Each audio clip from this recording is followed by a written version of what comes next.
Come evolverà la situazione si capirà davvero dopo l'udienza preliminare del procedimento PFAS fissata per il 21 ottobre. Ma nel Tribunale di Vicenza, dati alla mano, il rischio paralisi per i processi ordinari è concreto.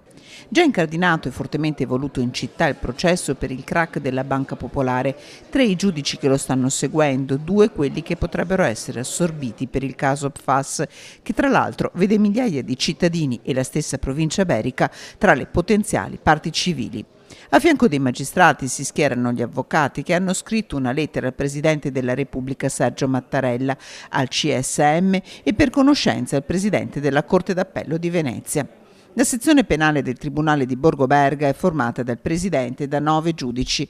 3 seguono il caso BPV, 2 potrebbero essere assegnati al processo PFAS, 1 è stato trasferito a un giudice in maternità. I conti sono presto fatti, soprattutto se si aggiunge una cronica carenza anche dell'organico amministrativo. Serve un intervento urgente con l'assegnazione di alcuni giudici in via straordinaria fino a fine emergenza.